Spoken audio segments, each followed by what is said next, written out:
Тәвәкән ауыл мәдәният йорты яңы статус алды.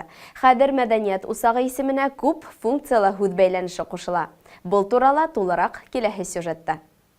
Тәвәкән авылының мәдәният тормышы район кимәлендә төпле урынды биләй. Чөнки авыл мәдәният йорты нигеҙендә бернисә ансамбль, төрле юнәлештәге түңәрәктәр, театр сәнгате элек-электән уңышлы эшләп килә. Быга өҫтәп хәҙер күп функциялы булып киттеләр.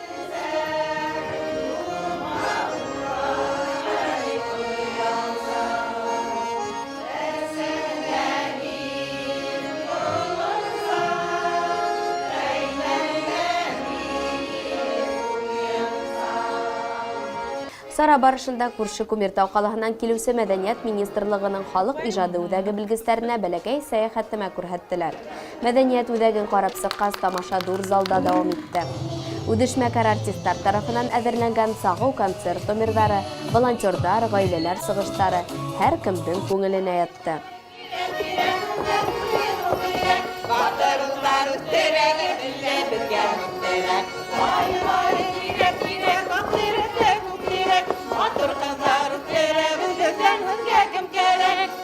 Әйтергә кәрәк, тамаша барышында ғаилә һәм волонтерҙар йылына йомғаҡтар яһалды. Уңғандарға маҡтау ҡағыҙҙары, грамоталар һәм бүләктәр тапшырылды. Мәдәниәт усағы директоры Гөлдәр Абдрахимова ҡунаҡтар ҡулынан күп функциялы мәдәниәт йорто исемен иҫбатлаған сертификат алды.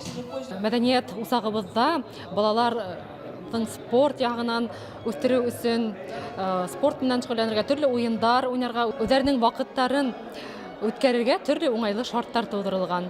Буш ваҡыттарында уйын бүлмәһендә шөғөлләнергә мөмкин, теннис, бильярд уйнарға, спортты үҙ итеүселәр өсөн тренажерҙар ҡуйылып, спорт һауыҡтырыу зонаһы эшләй. Шулай уҡ спорт зонаһында шөғөлләгәндән һуң ял итеү бүлмәһе лә ҡаралған. Күп тармаҡлы мәдәниәт усағы булараҡ киләсәктә инде беҙҙең булдырылған төрлө зоналарыбыҙ буш тормаҫ дип уйлайбыҙ.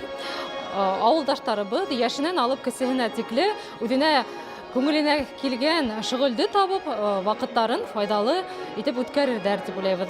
Барыһын да саҡырабыҙ, бигерәк тә байрамдар итеп килә, ял көндәрен беҙҙең мәҙәни усағыбыҙҙа, күп тармаҡлы мәҙәниәт йортобоҙҙа үткәрергә саҡырабыҙ.